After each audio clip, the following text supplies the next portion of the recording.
Baudelaire. Bonjour. Bonjour. Oui. Bienvenue sur la Web TV des frigoristes. Merci. Vous êtes depuis quelques mois responsable du développement commercial de la société Ekelman. Présentez-nous vos fonctions et les activités de cette société. Alors Ekelman, c'est une société allemande basée en Allemagne. La maison mère il y est. Elle a vocation à s'installer en France depuis un certain temps déjà parce qu'elle a une activité en cours. Et donc être présente physiquement sur la France et pour développer justement les solutions qu'elle propose. L'idée c'est que les solutions en face des concurrents les plus grands en fait sur la France, on propose quelque chose en plus. Donc l'idée c'est qu'en fait les automates de régulation pour les applications froid industrielles et commerciales soient de plus en plus présents. On a déjà des partenaires qui intègrent nos solutions en OEM, c'est-à-dire des fabricants comme Profroid ou Carrier, EPTA dans le monde, et puis Hauser aussi, qui on est en cours de discuter avec eux et donc ça devrait se passer dans le bon sens, quoi. Ekelman est spécialisé dans ces solutions. Il y a 3 branches en fait chez Ekelman. La commande numérique, la partie médicale et des applications médicales, toujours sur des applications électroniques, et la partie justement réfrigération et gestion technique du bâtiment. Vous avez 13 ans d'expérience à peu près dans le métier du froid, déjà.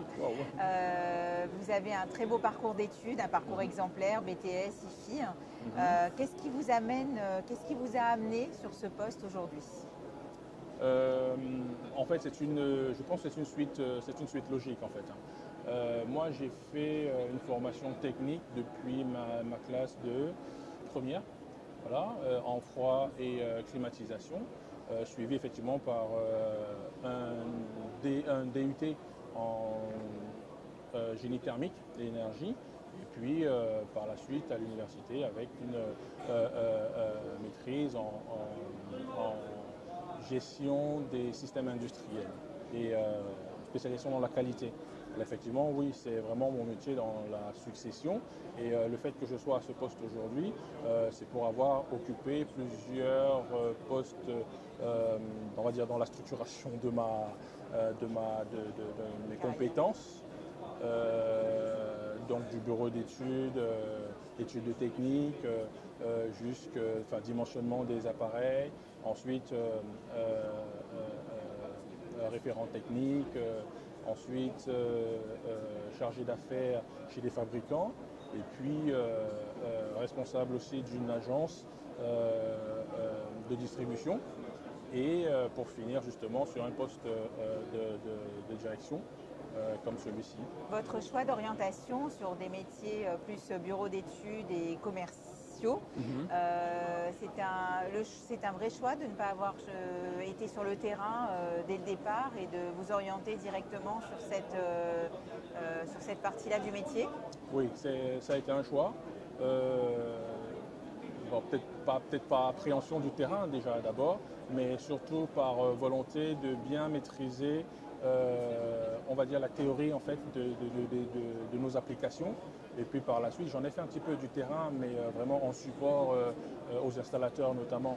Et oui, c'était vraiment un choix voulu, parce que dans ma projection, peut-être que l'évolution se faisait plus rapidement dans le métier en passant par la théorie, donc en études, et ensuite seulement en support commercial et au-delà.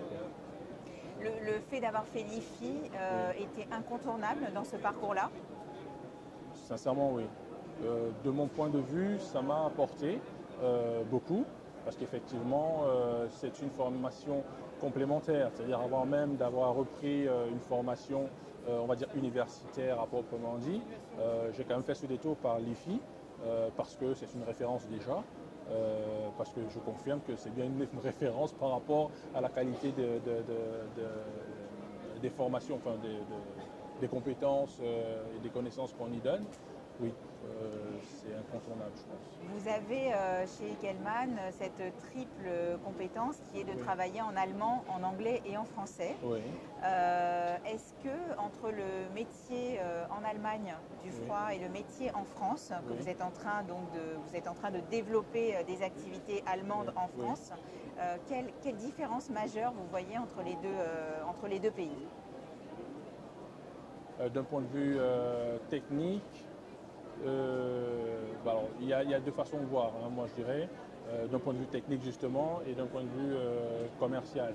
Alors d'un point de vue technique, la qualité des produits fait que les clients, installateurs notamment, donc nos clients directs, sont plus constants. Voilà, ils sont plus constants, ils ne changent pas. On va dire du jour au lendemain comme ça sur une solution qu'ils auraient vue. Voilà, ça c'est en Allemagne ça. En France c'est plus compétitif effectivement, on doit convaincre et encore convaincre. Est-ce que c'est difficile pour une société allemande de s'implanter sur le marché français? C'est pas la même culture, c'est vrai, c'est délicat, c'est vrai. Là pour le cas on y va franchement parce que voilà il y a en amont des choses qui ont été préparées avant d'attaquer le terrain. Donc on se donne les moyens d'y aller. En ce sens-là, ça va. Mais de point de vue de la culture, c'est différent parce que l'approche, on va dire, technique n'est pas la même. Les produits, même pareil pour ce qui me concerne, restent peut-être à réadapter pour caler aux habitudes de l'installateur français. Ce qui n'est pas le cas en Allemagne, où moi je dirais l'installateur allemand, il est un peu propriétaire de son installation, donc il garantit à son client le bon fonctionnement. Quand en France, l'installateur, il fait que le service, mais le propriétaire de l'installation, c'est vraiment l'utilisateur, donc qui veut voir ce qu'il y a dans l'installation, y apporter des modifications s'il veut ou autre, ce qui n'est pas le cas en Allemagne en fait. Donc l'installateur est vraiment maître de son installation en Allemagne, quand en France, c'est l'utilisateur en fait qui l'est. D'accord. Et au niveau de la réglementation, il y a des choses très différentes? Alors on va partir sur la réglementation européenne, c'est plus ou moins la même en fait. Il y a quelques spécificités, c'est vrai. Pour parer peut-être à la réglementation, je trouve qu'en Allemagne, ils vont tout de suite au top de la solution. C'est-à-dire que concrètement, on est sur des applications au CO2 standardisées en Allemagne. C'est devenu la règle pratiquement en Allemagne. En France, on se forme encore, on observe, on prend du recul, on analyse. En Allemagne, c'est déjà le cas, ils y sont. Le standard, c'est le CO2 pour le coup. C'est ça un peu la différence. En France, il y a un mix en fait, mais tout en Allemagne va vers une solution standardisée qui est le CO2, de la petite installation à la plus grande. Oui. Quel regard vous portez aujourd'hui sur le métier du froid en général, sur les changements qui s'opèrent en termes de législation, de réglementation, de normes? Est-ce que vous pensez que ça met plus les bâtons dans les roues finalement aux installateurs ou que tout ça est fait pour l'environnement? Quelque part, il y a une sorte de mission derrière le métier du froid. C'est clair que pour la partie réglementation, oui, ça va y aider. C'est contraignant pour l'installateur parce qu'il doit se mettre à jour au fil du temps. C'est peut-être avantageux donc, pour le fabricant ainsi pour justement accompagner et donc mettre en avant de nouvelles solutions sur le marché aussi. La réglementation contraignante, oui c'est contraignant, mais oui, c'est somme toute nécessaire puisque on y voit aussi quand même des avantages à passer d'une solution peut-être un peu plus coûteuse mais moins énergivore pour la planète effectivement que des solutions usuelles qui sont oui, énergivores, qui ne sont pas finalement avec le recul aussi optimisées en fait. Et